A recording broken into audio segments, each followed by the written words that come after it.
আসসালামু আলাইকুম। আজকে নতুন একটি ভিডিওতে আপনাদেরকে জাপানের সাইতামা প্রিফেকচারে অবস্থিত গুনগেন্দো পার্ক সম্পর্কে জানাবো এবং পার্কের চেরি ফুল ফুটার যে উৎসব জাপানের, এই উৎসবের কিছু ভিডিও দেখানোর চেষ্টা করব। তো চলুন শুরু করা যাক। আমরা দেখতে পাচ্ছি ফুলের পাপড়ি বিছিয়ে পড়ে আছে মাটিতে, সবুজ ঘাসের উপরে সাদা পাপড়ি, দেখতে আসলে খুব সুন্দর। ভিডিওতে যদিও সব দৃশ্য আসবে না। গুনগেন্দো পার্কটি মূলত চেরি ফুল এবং বিভিন্ন যে সিজনাল ফুলগুলো রয়েছে, সিজনাল ফুলের এক বিশাল সমারোহ। এবং চেরি উৎসব সম্পর্কে যদি বলি, জাপানের এই চেরি ব্লজমস যেটি অর্থাৎ চেরি ফুলের উৎসব, চেরি ফুল ফুটার যে সময়, এই মৌসুমে পৃথিবীর বিভিন্ন দেশ থেকে অসংখ্য পর্যটক জাপানে আসেন শুধুমাত্র এই ফুলের দৃশ্য দেখার জন্য এবং ফুলের সাথে ছবি, ভিডিও সহ কিছু স্মৃতি ধারণ করার জন্য অনেকে আসেন। তো এখন আমরা দেখতে পাচ্ছি চেরি ফুলের একেবারে ক্লোজ থেকে ফুলগুলো আসলে কেমন দেখা যায়। দূর থেকে মনে হবে যেন পাতা জরা গাছগুলোতে তুলো বেঁধে রাখা হয়েছে, এমন একটি দৃশ্য। ফুটফুটে সুন্দর সাদা, কিন্তু আসলে চেরি ফুলের দৃশ্যটা মূলত এমন ছোট ছোট ফুল হয় এবং পাঁচটি পাপড়ি থাকে, 5টি বা 6টির মতো। তো এই পাপড়িগুলো যখন সম্মিলিতভাবে গাছগুলিতে ফুটে ওঠে এবং দূর থেকে যখন গাছগুলি দেখা যায়, তখন খুবই সুন্দর একটি দৃশ্যের অবতারণা হয়। গুনগেন্দো পার্কের একটি বিশেষত্ব হলো পার্কটি মূলত একটি নদীর তীরে একটি শহররক্ষা বাঁধ, এবং বাঁধের দুই পাশে বড় বড় চেরি ফুলের গাছ রয়েছে। চেরি ফুল ফুটার আগে গাছের পাতাগুলো সব ঝরে যায়, যার কারণে গাছগুলো মৃতপ্রায় মনে হয়, এবং ফুল ফোটার সময় হলে ফুলের পাপড়িগুলোই শুধু গাছে থাকে, গাছের ডালপালাতে।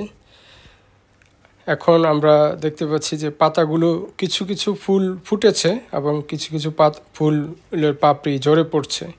মূলত পাপড়ির আয়ুষ্কাল খুব বেশি সময় থাকে না, 15 দিনের মতো থাকে, 12 থেকে 15 দিন, এর মধ্যেই পাপড়িগুলো ঝরে পড়ে।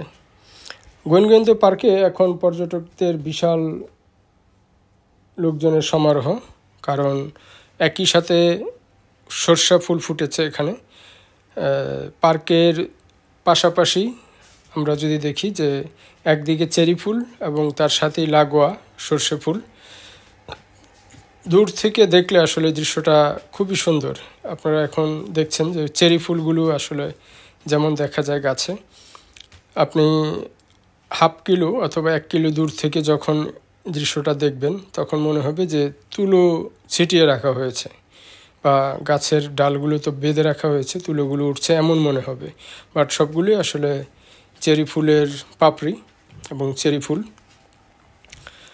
আর গুনগেন্দো পার্কের আরেকটা বিশেষত্ব হলো, এখানে যদি আপনি আসেন একসাথে একই সময়ে চেরি ফুল ফুটে এবং সর্ষে ফুল ফুটে। সর্ষে ফুলেরও অনেকগুলো ক্ষেত রয়েছে, যার কারণে দুটো ফুলের স্বাদ একই সাথে নেওয়া যায়।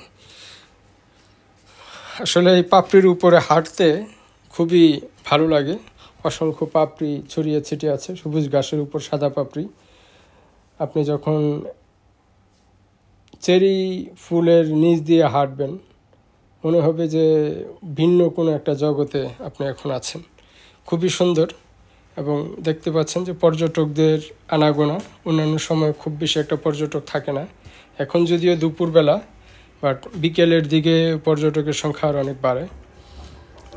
এবং সর্ষা ফুলে অনেকে ছবি তোলা, তারপরে চেরি ফুল উপভোগ করা, অনেকে খাবার দাবার নিয়ে আসে দূর থেকে, তাঁবু টানানো হয় বা ছোটোখাটো পাটি বিছিয়ে মাটিতে বসে খাওয়া দাওয়া করে সারাদিন অবস্থান করে। দেখতে পাচ্ছেন যে চেরি ফুলের বাগান থেকেই সর্ষা ফুল উপভোগ করার সুন্দর একটি জায়গা। তো যদিও সুন্দর একটি পরিবেশ, সুন্দর একটি আবহাওয়া আজকে বিরাজ করছে। পর্যটকরা এখানে জাপানের বিভিন্ন প্রিফেকচার থেকে অর্থাৎ বিভিন্ন জেলা থেকে পর্যটকরা আসেন এখানে। বিশেষ করে ছুটির দিনগুলোতে উপচে পড়া ভিড় থাকে। তো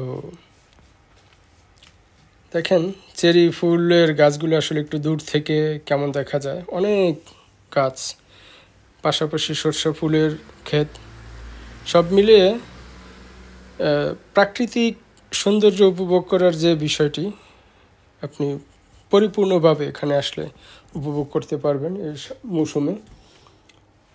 আর গনগেন্দ পার্কের আরেকটি বিশেষত্ব হলো এই চেরি ফুল শেষ হওয়ার পরে এবং সর্ষে ফুল শেষ হওয়ার পরে এখানে এই জায়গাগুলোতেই আবার নতুন নতুন ফুল গজাবে, নতুন করে আবার বাগান সৃষ্টি হবে, তখনও পর্যটকদের অনেক ভিড় থাকে।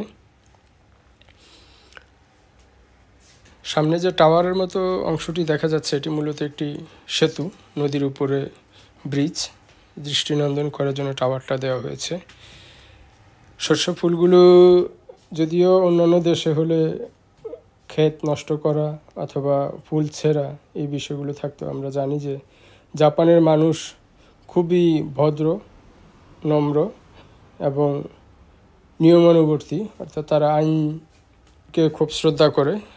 এখানে লেখা আছে যে ফুল ছেঁড়া যাবে না, বাগানের ভিতরে প্রবেশ করা যাবে না, যার কারণে কেউ কোনো একটা ফুল টাচও করে না, যাতে সৌন্দর্যটা সবাই উপভোগ করতে পারে।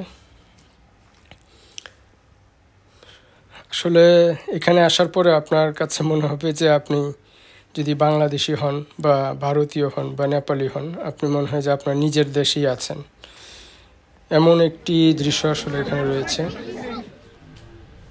আমরা এখন দেখতে পাচ্ছি যে একটি অনুষ্ঠান সম্ভবত চলছে, এখানে একটি জন্ম উৎসব চলছে, লেখা আছে হ্যাপি বার্থডে।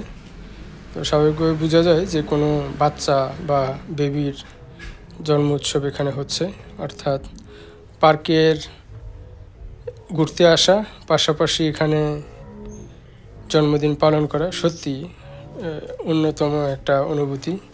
মুক্ত পরিবেশে খাওয়া দাওয়া করা, মাথার উপরে চেরি গাছের ছায়া, পাশেই সর্ষে ফুলের উদ্যান, সব মিলিয়ে অন্যরকম একটা পরিবেশ।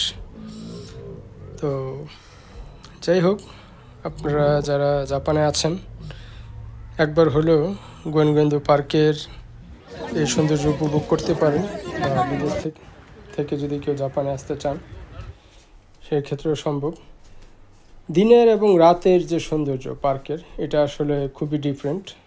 আমরা এখন দেখতে পাচ্ছি যে এখন সন্ধ্যাবেলা, সন্ধ্যার দৃশ্যটা, রাত যত ঘনিয়ে আসবে সৌন্দর্য ততটা ফুটে উঠবে, কারণ অন্ধকার এখনও পুরোপুরি আসেনি। আসলে যে আলোকসজ্জা করা হয়েছে, আলোকসজ্জার সৌন্দর্যটা আরও বেশ কয়েক গুণ বেড়ে যাবে এবং অনেকেই আছেন একটু নীরবে নিবৃতে এখানে সময় কাটানোর হয়তো চেষ্টা করবেন, কিন্তু পার্কের নিয়ম অনুযায়ী আপনাকে পার্ক থেকে বের হয়ে যেতে হবে নির্দিষ্ট সময় শেষে। সব মিলিয়ে এই চেরি ব্লজমস যে উৎসবটা আছে, এই উৎসবটা পালন করার জন্য জাপানের অনেকগুলো জায়গাতেই আলাদাভাবে কিছু প্রস্তুতি থাকে। তারই অংশ হিসেবে গনগেন্দ পার্কেরও কিছু ডেকোরেশন, কিছু আলোকসজ্জার ব্যবস্থা করা হয়েছে। আসলে ক্যামেরাতে সব দৃশ্য যদিও সংগ্রহ করা যায় না, সরাসরি আসলে যে সৌন্দর্যটা উপভোগ করা যায়, ভিডিওতে পুরো অংশটা আসলে উপভোগ করা যায় না। একটু দূর থেকে দেখলে অনেক সুন্দর একটা দৃশ্য আমরা উপভোগ করতে পারবো, যারা আসছি আমরা পেরেছি। আসলে এটা ভিডিও ধারণ করে কখনো প্রকাশ করা যাবে না। সব মিলিয়ে শুনশান নীরবতা, আলোকসজ্জা, উপরে চেরি ফুলের উৎসব, অসাধারণ এক পরিবেশ।